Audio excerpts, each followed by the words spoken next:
Welcome to the Intellectual Freedom Podcast. Here we analyze politics, culture, technology, and society at large through the lens of critical thinking and open-mindedness, not demagoguery and partisan hyperbole. I'm Dr. David Hopkins, humanities professor, your host and guide. So without further delay, let's get started.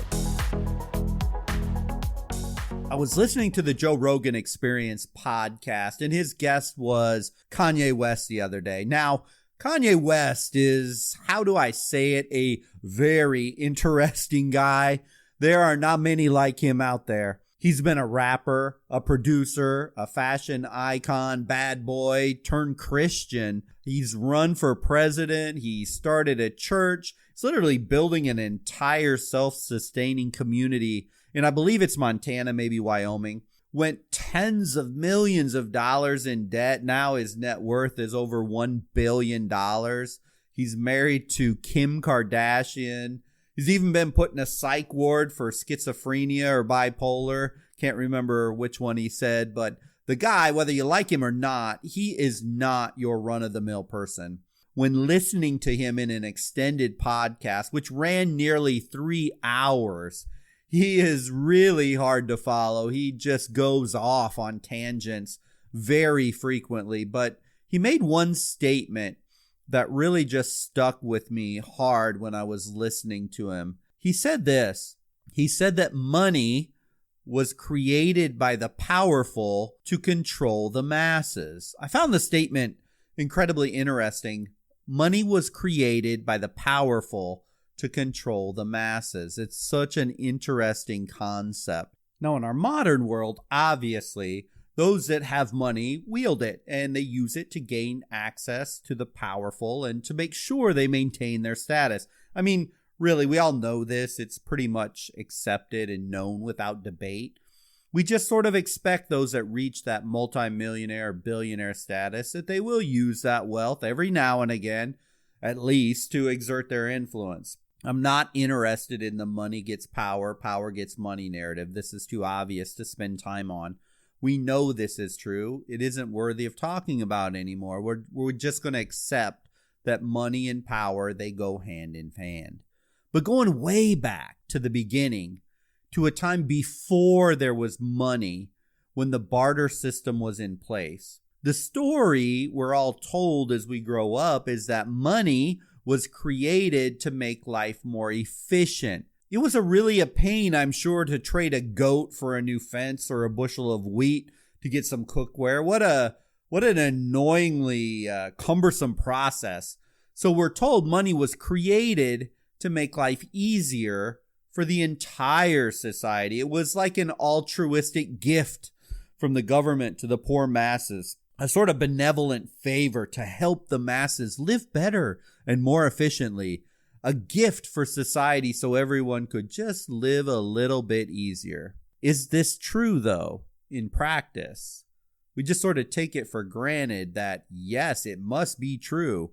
Or could it be, as Kanye West insinuates, that money is the one thing that was created that guarantees those with power and money will always enslave everyone else and maintain their own status? It's a fascinating question when you think about it. Could it be you and I and everyone have bought the line that money is a good thing? We just have to use it properly, we're told. Even the Bible, the love of money is bad, not money itself. This does sound logical, yet when we stop to think about money from a very big picture of how it began and how it has evolved over time, that in fact, Kanye may have a point. The problem becomes, is it possible, being not in the elite wealth of the world, to actually live a quote-unquote normal American existence? The facade of the American dream seems to force most of us into a type of slavery to money. But what does normal in America really look like? Let's look at some of the statistics. A normal American will have a mortgage of roughly $202,000, $1,200 a month, say. A car payment of roughly $32,000. $500 a month for that. A student loan, the average student loan debt, which keeps growing and growing, but that's another topic of conversation, about $500 a month there. And then also about $5,700 in other debt, whether it might be credit cards or furniture or whatever it might be, roughly $100 a month. This alone, if you add up all this debt, is about $265,000 and equals roughly about $2,500 a month. Round that to 25,000 or between $25,000 to $30,000 a year. Let alone any medical bills or personal debt or anything not in that calculation there. Even cell phones, and then you got your food and your gas and your utilities. You add all that together, is it any wonder whatsoever that a huge number of Americans feel completely and utterly trapped and run out of money before they run out a month every single month? 73% of Americans list finances as the biggest stress they have in life. 30% are stressed about money constantly. 82% of Americans are not confident they will have enough money in retirement ever. Yet 6 in 10 Americans are not saving at all. I just got to go off here on a tangent. That just stuns me the most. So 82% of Americans have no confidence they will have enough money in retirement ever. But yet 6 in 10 of Americans have literally stuck their head in the proverbial sand, and they're not even saving one penny for that retirement. But that's another amazing psychological problem that we have in this country, of an unwillingness to just bite the bullet and toughen up and get some things done. But money is a problem. You can actually Google yourself how fearful, if not downright horrified, people are of their money situation. I even saw a Wells Fargo survey, this was more than a few years ago, where 22% of Americans actually said they would rather die than live without enough money in retirement. How in the world have we gotten to a place where we are so consumed with money that we would rather die if our 401k balance is inadequate at retirement? Here's a fact, and Kanye was dead on with this. Money is an abstraction. It's a very important abstraction, but an abstraction nonetheless. It isn't real. It's a human invention. It's a human facade. Its value is only what we ascribe to it. That piece of paper or that coin, it has a fluctuating value based on whatever's going on in the world that humans ascribe to it. You know why I know it's an abstraction, even if you don't want to listen to that idea that money is nothing but an abstraction? In the event of a cataclysmic climate event or a World War III, and we literally experience a collapse of governments as we know them, will you want a stack of American US dollars with the words printed on them, backed by the full faith and credit of the United States of America? Or would you rather have a gun with ammo or food or shelter? More close to home than that, even more realistic. Any of you have had someone close to you die. They never, ever ask those around them to go to the bank and bring them the stacks of money they've accumulated over their lifetime and set them on their deathbed with them because they want to spend their last waking moments with their money. Instead, what did they want? Friends, family, loved ones around them. Yet they've worked their entire lives to amass this all-important money, but in the end, when it really matters, when life is on the line, when those really core things that deal with our survival, our success, and our happiness, that abstraction of money doesn't matter. Money is an abstraction. That when we cut to the bone of facing real serious issues like life and death, money's worthless. The value of that bill, a culturally created phenomena that it could be argued is meant for nothing more than to enslave you. But it's silly to pretend, though, it doesn't matter at all, right? So humans were left trying to figure out how to properly value money, how to properly interact with money, how to control our money so it doesn't control us. As Kanye West's thesis states, money was created by the powerful to control you. So thus, our goal in this podcast is, in this crazy world we live, to make sure you are in control of this abstraction and not the powers that control it. The solution, it won't be perfect, but it will create freedom from the bonds of money. But let's go all the way back to the beginning. As best we can tell, it was around the 8th century BC. Coins were found in a city named Ephesus at a great temple of Artemis, and it's provided evidence for the earliest coins that we've seen from the ancient world, at least in the Western world. Ephesus was an ancient Greek city. It's on the coast of Ionia. It's very close, let's say, to the present-day border of Turkey. These coins, they were made of a precious metal called electrum, and it was just a natural occurring alloy in that specific region. And it was considered a semi-precious metal. And on this coin itself, there was a image of a lion stamped on the coin, similar to this seal from the ruling party of a declaration of its value, and looked very similar in what our bills look today. You have $1, you have $10, $5, $100 bills.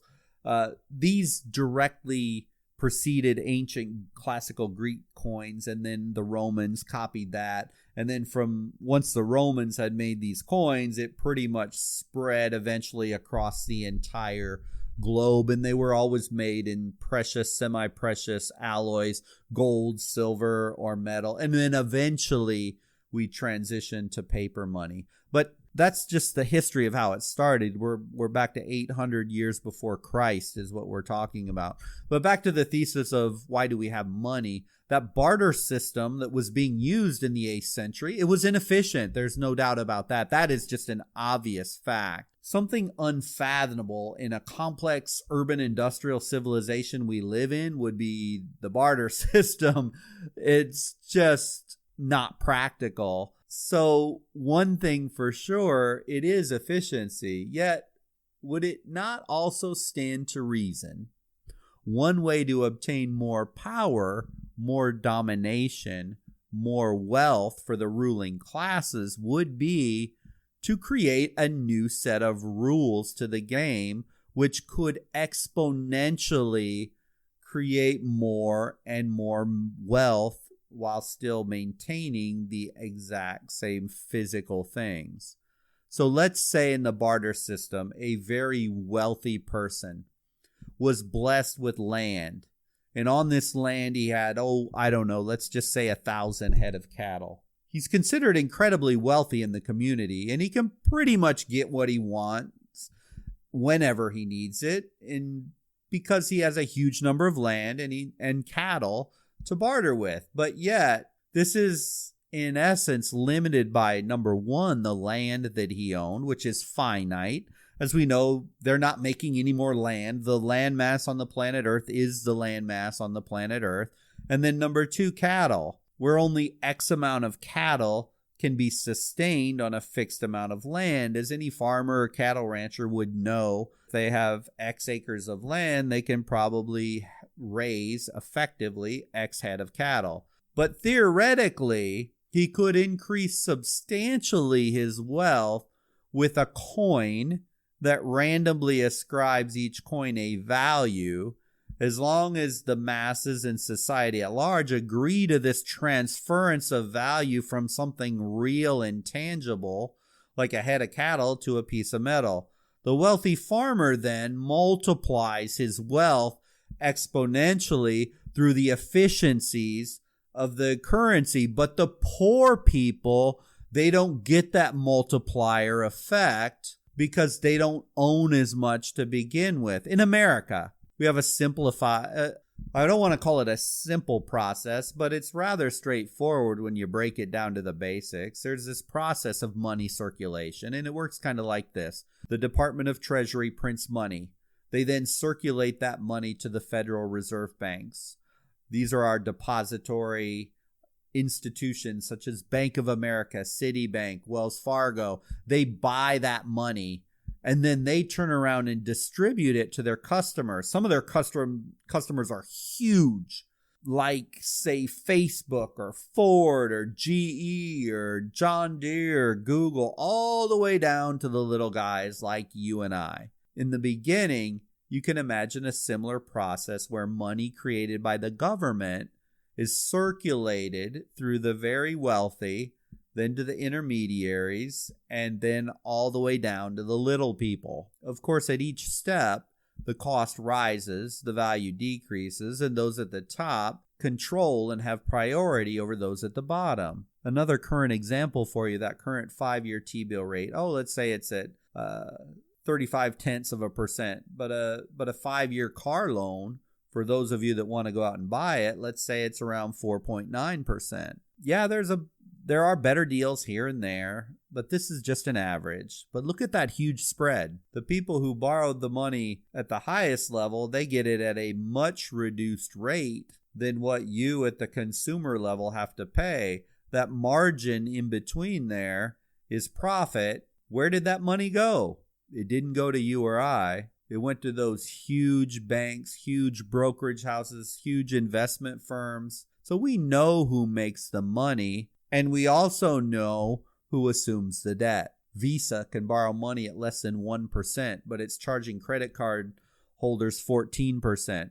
Money will always benefit, first, the powerful, the government that issued it, and secondly, the wealthiest who have access to it at reduced rates that you and I can't get it. The cards are stacked from inception against the average person. Couple this with the onslaught, never-ending push to market you to buy things you can't afford to impress people you don't really like, and we have a recipe for slavery. There's an interesting book. It was written by George Simmel. It's called The Philosophy of Money, German sociologist, and it was written around the 1900s and right in the midst of the huge industrial revolution. It discussed that those with power had fully and completely figured out money. And so the philosophy of money laid out this thesis demonstrating culture's fixations on money. And he argued that money brings about personal freedom. And here's what he said, because it's kind of the opposite of what actually happens. He said this, quote, "Freedom arises because money enables an economic system of increasing complexity in which any single relation becomes less important and thus more impersonal. As a result, the individual experiences a sense of independence and self-sufficiency. There's another sense in which money is conducive to freedom, and it originates from the observance that the owner is truly entitled to its possessions only if he takes care of its upkeeping and making it bear fruits. Money is more flexible than land or other assets, and thus it frees the owner from those activities that are specific to real entities." See, this is what the masses are trained to believe, that money equals freedom, independence, and self-sufficiency. Is this not like what you see in almost every TV commercial in some way, shape, or form? Then at the end of the commercial, there's always a short blurb. Oh, if you don't actually have the money, you can borrow it from us. We'll give it to you. And then you'll earn your freedom through borrowing money. College, cars, clothes, pretty much any and every product on the planet Earth is now financed. With all due respect to Mr. Simmel, who was growing up in this explosion of the Industrial Revolution, the modern consumer economy doesn't create freedom, it creates slaves. The most powerful and wealthy want you and I in debt. They provide an illusion of freedom by allowing people to purchase things they cannot really afford to buy. And way too many people get sucked into the lie. Buried in debt, eking out a living, working 9 to 5 because you quote unquote have bills to pay, is where the most powerful want you to be. This is where you and I, the average person, are the most compliant, subservient, and controlled, because when we are in debt, when we are so up to our eyeballs owing people money, we cannot live our full self. We can't pursue jobs we want because we're flat out stuck and broke. Let me give you an example. I once went to buy a used car here in Tampa. I'll never forget it as long as I live, and I'm so glad my son was with me when we did this. It was a bit of a sketchy used car dealership in Tampa. It's not the greatest of neighborhoods in the world, but there was a truck there I liked, and so I went up and I asked about it. I said, "Hey, how much is this truck?" Almost immediately, the salesman said, "Oh, well, how's your credit?" I said, "No, I don't need to borrow money. I'm just going to pay cash for it." And he literally, unabashedly said, "Oh, we only do finance deals here. We don't sell any vehicles for cash. That would require approval from the manager." And then he proceeded to try and give his canned spiel of how they self-finance everyone, which is basically just code word for charge exorbitant rates. See, they didn't want to sell me the tangible asset, the truck. There wasn't enough margin. There wasn't enough money in that. They wanted to sell a finance deal to the people who had no money. They were the most vulnerable. They were the most in need, many times the most uneducated of how money works, and desperate. And so thus this dealership could just charge exorbitant rates to make more money than the tangible asset could ever generate. Not everyone is like this. Not every car dealership, but let's face it, most dealerships probably make more money on any finance deal they do than any margin on the car itself. The good itself, that car, was of very little importance to that abstract money obtained from the interest they could charge the person, while at the same time enslaving them in 5 years or so of payments. There is a very clear reason salesmen at car dealerships never ask how much you want to spend on the car, but rather they ask how much of a monthly payment can you afford. As every month and every payment you make, the dealership makes money. The longer you are a slave to a payment, the better off the owner of the dealership becomes. The transference of wealth continues because the longer you are parted from your cash given to them, the worse off you become and the better off they become. You get the idea. This applies to any type of a finance deal on the planet. So here we are today discussing this, and you're enslaved with money problems. What do? It's actually very, very simple. You got to get out of debt. You got to get out of debt like your life depends on it, as literally your mental freedom depends on it. As resistant or seemingly impossible your financial situation is, and you just cannot see that idea of being debt-free. Just hear me out to the end. That average American, let's go back to them, with $30,000 a year in debt-type obligations. Now, as you listen to me, imagine this, that you owe nobody anything. You are, in essence, 100% free from debt.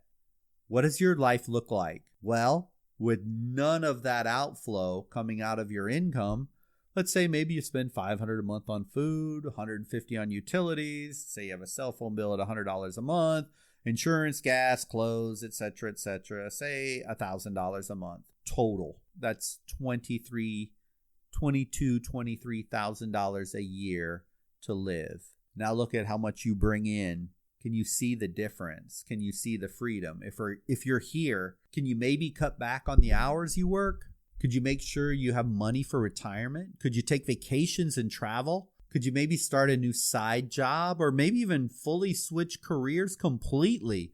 Could you give money to those you want, or causes you love, or just help people out in general who don't have as much as you? Yes, and yes, you could do all of those things. You will not, you cannot, and you won't be free or feel free during your entire life if you continue to be burdened with debt. This is how you take power back from the forces that rule society.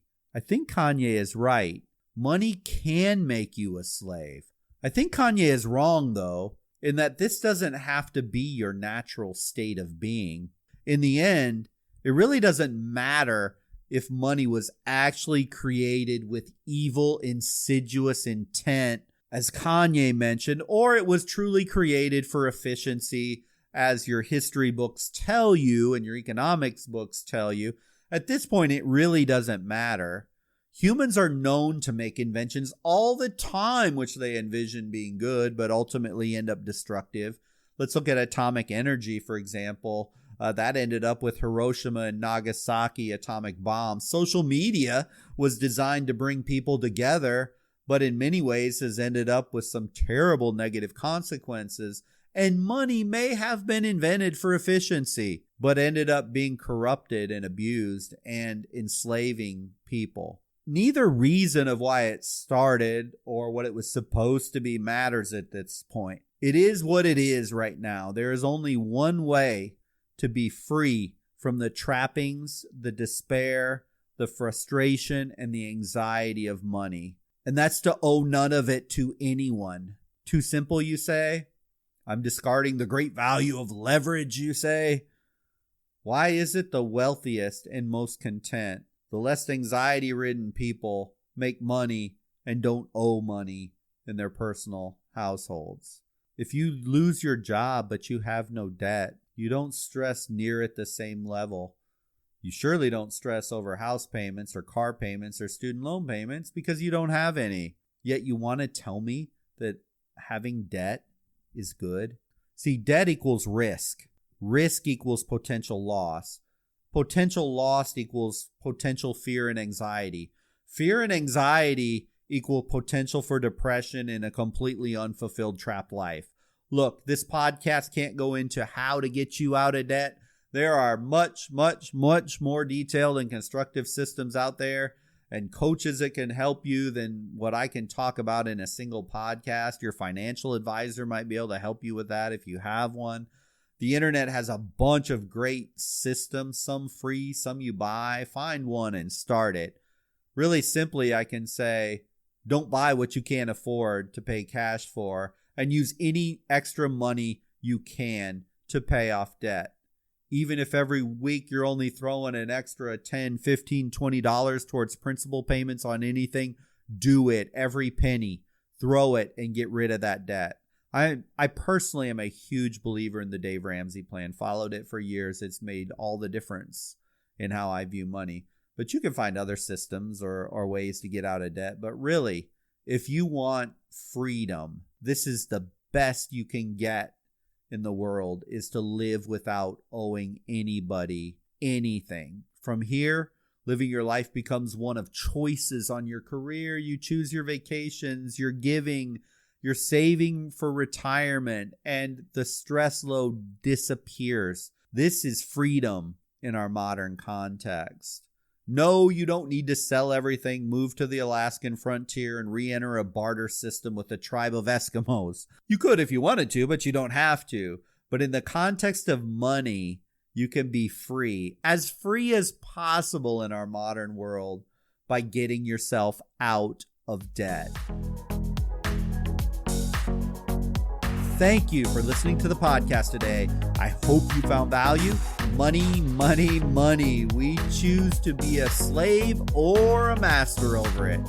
All of us, every day. We just have to view it in the proper light and context and then take concrete actions to get rid of our debt. Remember, I generally publish a new episode every Monday and Wednesday, so if you click like or follow, you'll be alerted when new episodes come available. Until the next episode, I hope you have a wonderful week.